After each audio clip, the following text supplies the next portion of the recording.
South Africa take on England in their final Champions Trophy Group B match, and it is starting to look quite comfortable for South Africa.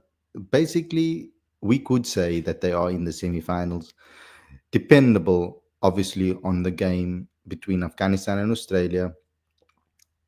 South Africa qualify for this semi-finals basically as things stand, unless Afghanistan can beat Australia by a hell of a lot of runs. So mathematically, it's still possible for South Africa to get knocked out of this tournament, um, even if they lose to England.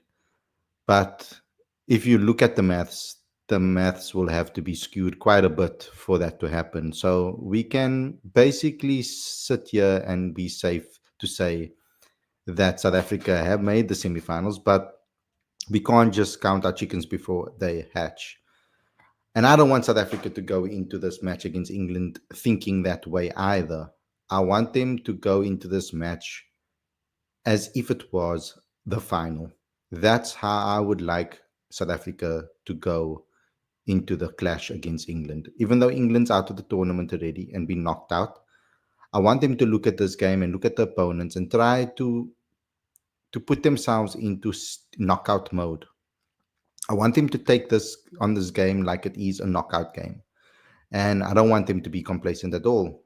We want to see them win and win well against England and solidify their spot in that at the top of the table in this particular group. So we are going to speak about the England game. We are going to be speaking about what we'd like to see. But before we get going, before we get started, there are a couple of things I'd like you guys to please do. First and foremost, subscribe to the channel, click that notification bell for all future videos, please. I'd also like you guys to please subscribe to the magazine. Every issue is 100% free, straight to your inbox every month. The link is on the screen right now, as well as in the description. And I'd also like you guys to please smash that like button, comment, and share, please. It really will help us out a lot if you do those things. So without further ado, let's get straight into today's video. I'm looking forward to discussing this game with you guys.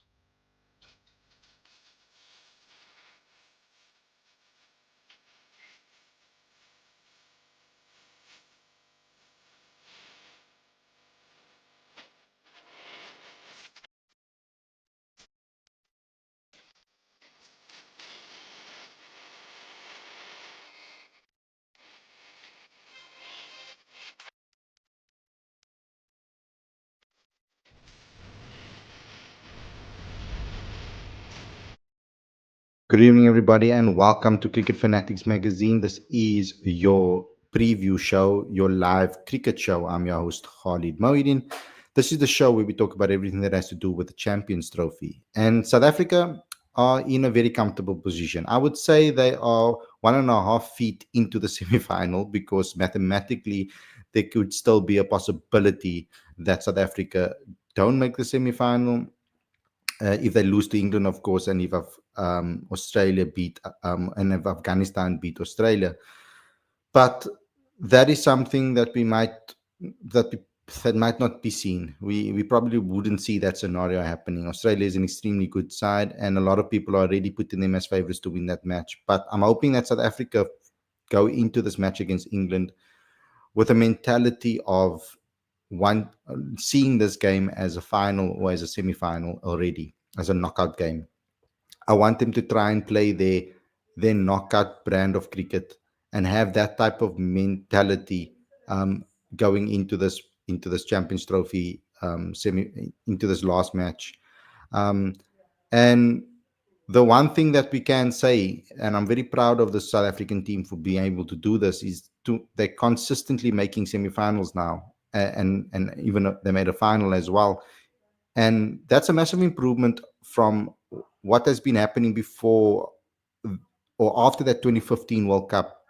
South Africa were really struggling to make semi-finals and finals in previous after that. I mean, under Otis Gibson as well as Boucher, there were some tough times that South Africa had to face. We weren't seeing a lot of knockout cricket, but under Rob has at least helped us perform well in tournaments. And that's something that we have to be proud of. That's progress with regards to that. And the next level, the next step is to win one, is to break that hoodoo that South Africa's had of never winning a ICC event since 1998, and to actually overcome that particular tag that we hate so much, that chokers tag.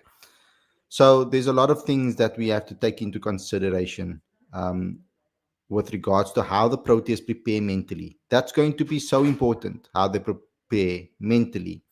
And they couldn't have given us a better person to talk or as in the press conference today than Rassie van der Dussen, a man that basically, in my eyes, is a true South African cricketer. The way he thinks about the game, the way he thinks about the sport in the country. So please go check out his press conference. It is on the channel. It is live right now. You guys can go watch that after you've done with me. Please don't go watch it now in the middle of this video, but go afterwards and go and check that out and go have a listen to what he had to say. So we are sitting here currently in a very good position. Like I said, we are number one on the log with a good net run rate, and it's going to take a lot of things to happen with regards to net run rate for us to finish. Coming to the team and who we want to see play, I mean, I do believe that Rob is going to pick the same team as he picked in that first game. Now, we don't know what he would have done in the second game. I mean, I did say that we should play Trubay Shamsi instead of Lungingiri, and Heinrich Klaassen has to come back into the team for someone like Tony Lazozi. And I think that that should remain the same mentality. Although I don't really mind seeing Lungingiri play in this match after a rest. Having some time out, he should be fresh for this match against England. And I do think that his bowling ability and his variations, etc., can hamper England. But Shamsi is always someone that you don't know what you're going to get. But his skill level is amazing. And I think that when he is on form and when he is in a great space. So it's a gamble that they're going to have to make. I think it's going to have to be about the conditions on the day, what it will be like. So let's wait and see what happens over there. If South Africa ends top of the group, they will play India. Well, India still have a game to play in their group, even though they qualified. So we'll have to wait and see. They must still play one more game. So we'll have to wait and see what happens with regards to that.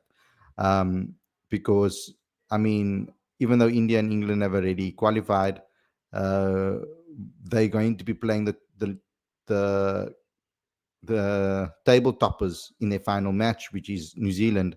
And I'm pretty sure that New Zealand would want to end top of the log, and so will India. So that's a very important match to decide who ends top of the log. And if India end top of the log, then they will be playing Australia if Australia comes second, or Afghanistan. And if India comes second, they'll be playing South Africa, who's top of the log. So that's the current situation of where we are finding ourselves in. I'd like to know, though, from you guys, how are you feeling ahead of this match? What would you like the team lineup to be? I'm going to get straight into the live chat right now and see what you guys have had to say. Talha says, I got one question, Khalid. How do we avoid India for the semis? Or is it already fixed who they are going to play like preceding? I think England is going to come hard at us in the last game. Yeah, well, if we in second, we'll face New Zealand. If we in so like I just explained, if India finish first, New Zealand finish second, then South Africa, and if South Africa finish second, and England and Australia end up first. That's how it works. So you're going to have table toppers in Group A versus whoever came second in Group B, like a normal qualifiers would normally work. I have to say one thing about India, though. I think it's very unfair that they get to play all their games in Dubai. I think that is crazy that the ICC actually allowed something like that to happen, because it gives them an edge or an advantage to be in the same country and get acclimatized to the conditions, etc., same ground, etc., and to play all their games there. I think that's like a little bit unfair. I think but it is what it is. So we have to just change the way things go, or we just have to adapt to that.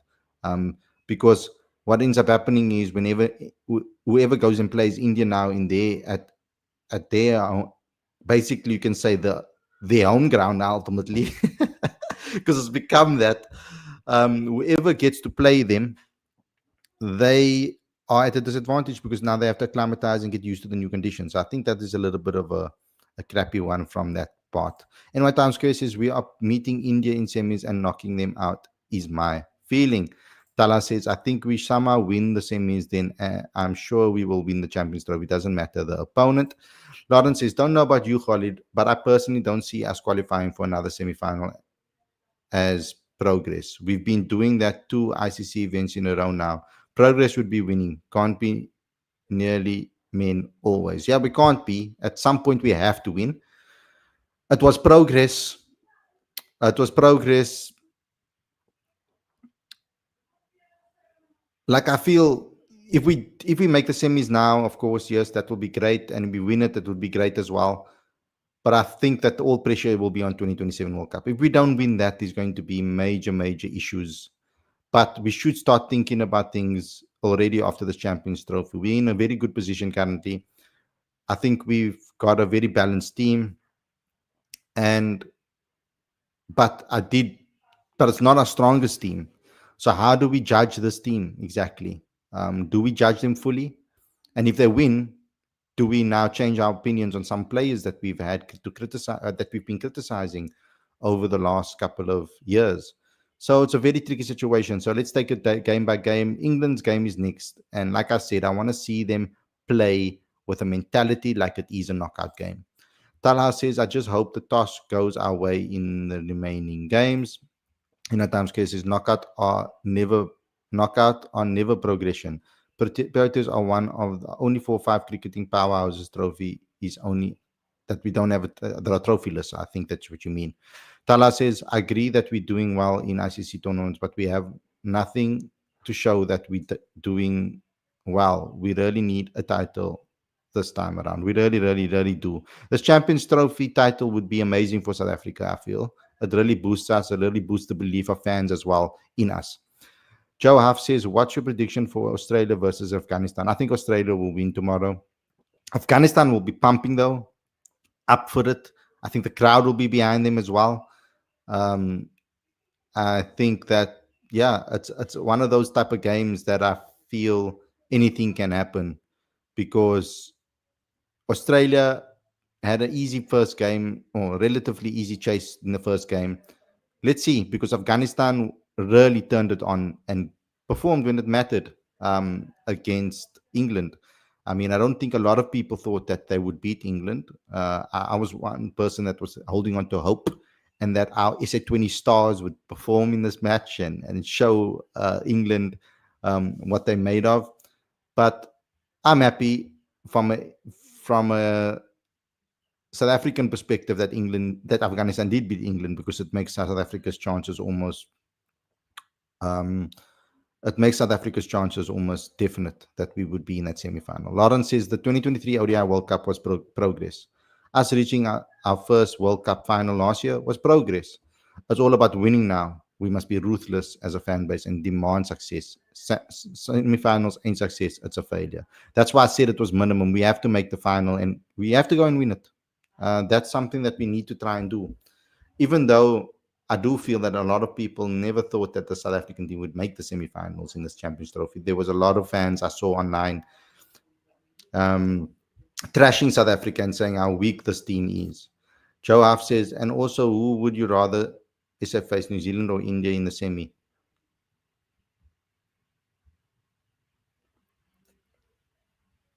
I would rather face this Indian team in the semis and then get New Zealand in the final. Australia. I mean, yeah, I would rather. Yeah, I would rather. I don't want to face India in another final again. I want another team in the final. What about Klaassen against England? I think he'll be ready for England. I think he was ready. I think he was ready already for the Australia game, to be honest. But I think he will be ready for England. They basically have a home ground. Talha says, "Yep, that's exactly my view." Prashant says playing in India will be difficult because there is one day only for practice and we have to travel in Dubai. Very difficult as conditions are different. Also, I never took that into consideration actually. So it actually might favor South Africa to rather play in Pakistan and not fly all the way to Doha to go play or to Dubai to go play India in conditions that they are familiar with. So maybe I should change my Joa. Maybe I'm going to change my answer to saying that I'd like to play in rather New Zealand because then it's in for more conditions that we are used to, and then we meet either India or Australia in the final, something like that. Joe says it's like saying SA playing in Australia doesn't give Australia an advantage. NY Times Square says India always gets advantage. Nothing new yet. Still, their fans are most crybabies like Cody crybabies. Hey, don't diss Cody crybaby. Don't diss Cody Rhodes fans. Lawrence says, I can see Shamsi coming into the side and playing a role for SA. The wickets are starting to spin now, and it does seem like playing pace is a lot easier. Shamsi needs to come into the team at some point. I mean, that wrist spin has to play its part in the match at some point. Prashant says if we play Dubai, Shamsi would be very important, 100%. Can we see Luan, Previs, Herman, and Mapaka in 27 World Cup? Place of Bavuma, Miller, Rassi, and Shamsi. I think they're going to have to start integrating these guys into the South African national side before the 2027 World Cup. They would be in their peak by that World Cup. It would be a shame if they are not knocking on the door, even are getting starts in the Proteas team by then, because at the moment they are performing pretty well domestically. Like Loandre scored 100 at Newlands yesterday, including this year's. Lawrence is including this year's Champions Trophy. There are two ICC white ball events before we get to 2027 World Cup. Cricket World Cup 27 can't be all and end all. Us winning a title before 2027 will give us even more confidence for that event. 100%. But there's no excuse. There shouldn't be any excuses in the 2027 World Cup at all. That should be one that we win in our own country, in our own conditions that we are used to. There shouldn't be any confusion, or there shouldn't be any excuses for that one. I think if they don't win the 2027 World Cup, there's going to be jobs lost and a whole change in the system again. And why Times Square says you should make live about road to 20 World Cup after the Champions Trophy. We will do a live about the road to the 2027 World Cup, and I'll dive into the players that are potentially knocking on the door for South Africa that could play in that World Cup, and who should maybe start to look at retiring, etc., and maybe leaving it. Tala says, if we win the Champions Trophy with this squad, do you see any changes happening in the top six for the home World Cup in 2027? I do. I still see some changes there. It depends how much Rassi still has in him. It's still how much Timber still has in him, because Timber's been getting a hell of a lot of injuries recently. I do see Ryan Rickleton there. I do see Tony De Zorzi in the mix. I do see Tristan Stubbs in the mix. Aiden Markram perhaps as well. But we're going to have to monitor that and see, because injuries can creep up on you, and your body just tells you no. Like with Stephen Kitsoff in the Springboks, he's still quite decently young, and he had to retire, was forced to retire because of injuries, because not everybody deals with it the same way. It can in careers very, very easily. Sarah says Leandro Pretorius and Brevis performing exceptionally well in CSA ODI League, One Day Cup League. They should be in the ODI and T20 squad going forward. Your thoughts, Khalid? I think that they are close, definitely close. I think we should start using that T20 World Cups as an opportunity to blood younger talent in, and try and do something with that young team. I think it would be a nice prep for the 2027 World Cup.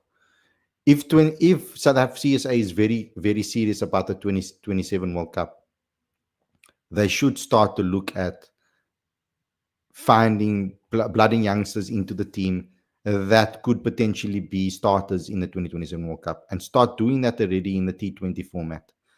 I think that those players, because of they're playing SA20 anyway, and that's the only reason why I'm saying that. It's because they're playing SA20 anyway and they're doing well there. They might as well give them a World Cup and allow them to become more familiar with international stars from the opposition and the pressures of international cricket. In what Times Square says, no, number 7 cost us big in 23 World Cup, and we would have won 24 if we have a good number 7. Hopefully, Mulder is the final missing piece. Joe Huff says SA are fourth favorites for the 27 World Cups on all the betting apps. I don't listen to betting apps. And what Times Square says, I was already making teams group division and possibly knockout matches of SA about 27 World Cup. That's crazy. It's true cricket fanatic right there. Prashant says Markram should be captain after this Champions Trophy in ODIs. In my times, I feel Rasi Lungi, Temba Shamji Maharaj, we should move on from them in the next World Cup. Tala says winning the Champions Trophy and the World Test Championship would be mad. It would be absolutely crazy for South African cricket. That would be exactly the injection that South Africa needs. Lawrence says, our talent pool are the best we've seen in a good 10, 15 years. Spot on. If CSR are serious about winning our home World Cup post Champions Trophy, guys like Rasi Temban, maybe even Miller, might just have to make way. NY Times Square says both Deerwold and Tristan should be 3, 4 in long term. Also, like how Deerwold regularly just feels like that wicket taking knack. Sarah says for young guys who are knocking on the Proteas door should play T20 World Cup, get exposed. That's exactly what I said.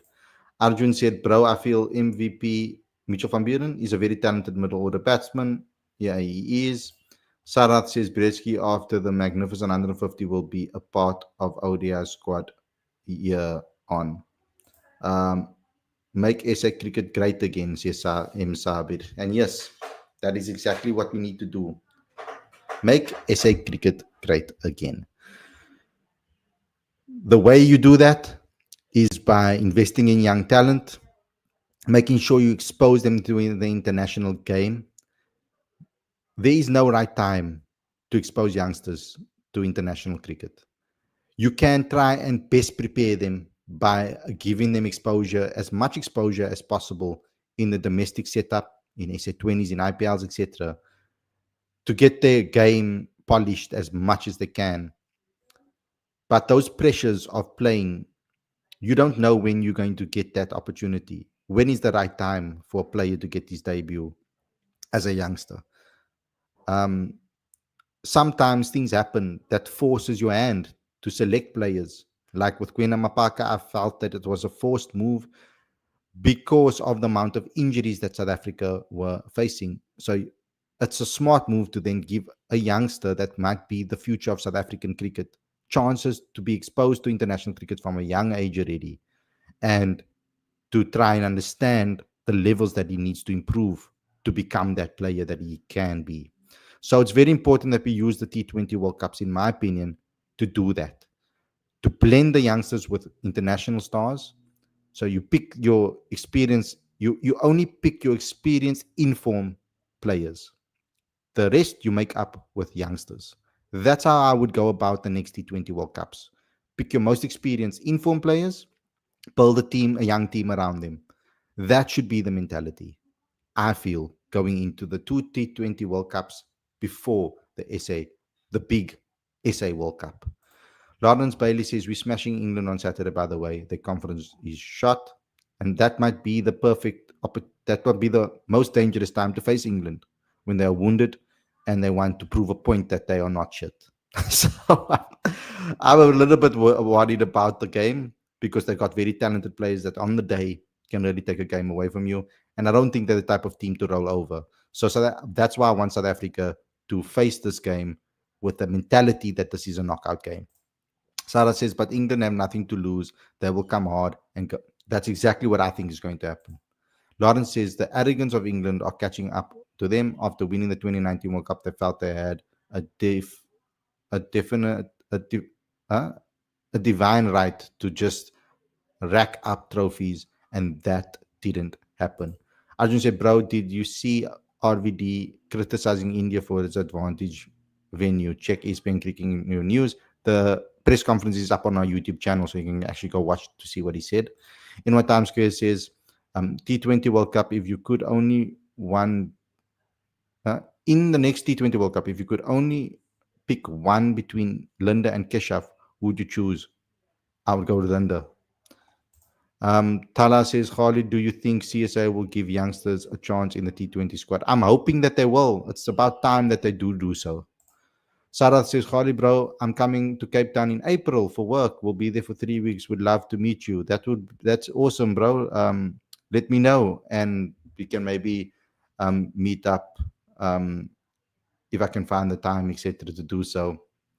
Um, so yeah, let me know. Meet me up on Instagram or something, or Kick Fanatics Instagram account, and we can see if we can meet up. Um, and the guys from Cape Town that are watching the shows, if you guys find yourself in the stadium, try and have a look if you can see me around. It would be nice to catch up with you guys and also have a chat with you. Um, because yeah, I'd like to meet you guys. That would be awesome. Yeah, so I'm feeling 80% comfortable with regards to this particular game. I'm not necessarily feeling 100% confident that South Africa will just go and smash England. I think that England was going to fight for it. Um, and that is something that I hope that South Africa can overcome. If they can beat England that comes out swinging, that's even better for their confidence. So I'm hoping that that's what happens. South Africa comes out here and plays this game and approaches this game like it's a final. I've said that. I don't think I've said that like 6 times on the show tonight. So yeah, I'm going to stick to that because that's what I want from this team: effort, commitment, doing the basics right, all of those type of things. In what time is Ryan on his form should demolish his England bowling lineup. Lana says Quinton de Kock could do a better job than Onana and Cole Khalid. Yeah, 100%. Bro, Onana, oh my lord. I don't know. Guys, weak wrists, can't even catch a ball. Yo, guys, United gives me a tough time. Yeah, so yeah, being loyal. I'm being loyal to this team. I mean, I love this team, but they give me stress and nightmares. Tala says, if we lose against England, how will that affect us? Uh, it will depend on how badly Afghanistan. If Afghanistan beat Australia, it will depend on how badly Afghanistan beats Australia. That's how it will affect us. But I feel that a loss to England will affect us mentally. Going into a semi-final with a defeat to a team that's already knocked out can only do something negative to your mentality. I would think. Joe says, give us your predictions for the two teams in the final. Give us your predictions for the two teams in the final front. No, non-biased point of view. I think South Africa will be in the final against New Zealand. No, wait. That's not. Is that possible?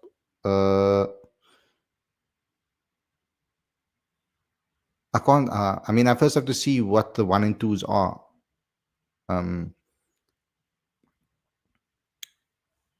I think if South Africa gets Australia in the final, I think it will be an extremely difficult match, and I think Australia does have that mentality to be able to take them over the line. But how seriously are they actually taking the Champions Trophy is the question. My unbiased opinion is that if South Africa plays to their best potential, they will beat any team on the day. I truly believe that. But we tend to have these moments where mistakes creep in, bad fielding, stupid runouts, etc., that ends up losing us games that we should be winning, especially knockouts. We threw that game away, that final away against India. We had it in our hands at 30 of 30 balls. Hani Klashen should have never went out, and we should have actually chased that down. There's no way you have 30 runs, You need 30 runs of 30 balls and you end up losing. That was actually embarrassing. NY Times Square says it will be cool to face New Zealand in the final. Three ICC finals in a row with the three different teams. Yeah, it would be awesome to face New Zealand in the final. I like New Zealand, the players' mentalities and stuff, and how humble they are. I mean, I don't mind New Zealand. I'm not. It's not a team that I'm just going to support, but I mean, I don't mind them. I mean, I dislike Australia and a lot, and I dislike England too. So I'm just happy that we don't won't get England in a knockout tournament, in a knockout match. In what Times Square says, with this batting lineup, my only fear is Bumrah. I don't see any bowling lineup defeating this batting prowess. Powerhouse. Anyway, guys, thanks a lot for tuning in. Hope you guys enjoyed this episode. Don't forget to smash the like button, comment, share, subscribe. Click that notification bell for all future videos. The subscribe button needs to be clicked, guys. Please send this to all your South African cricket fans that love this, that love South African cricket. It really will help us out a hell of a lot. Also, I would love you guys to please subscribe to Cricket Fanatics Magazine monthly. Every issue is 100% free, straight to your inbox every month. The link is on the screen as well as in the description. So, um, thanks a lot, everybody, for watching. Hope you guys enjoyed this episode. And I'll see you guys again very, very soon after the game, actually, on Saturday. I'll see you guys with another review show. Stay safe. Enjoy the rest of your evening. And to all the Muslims that are going to be starting Ramadan, I wish you guys all the best and the strength for the Ramadan that is happening now, which is around the corner this weekend. So good luck to all Muslims out there as well that are going to be fasting. Thanks a lot for watching, everybody, and I'll see you guys very, very soon. Take care. Enjoy the rest of the evening.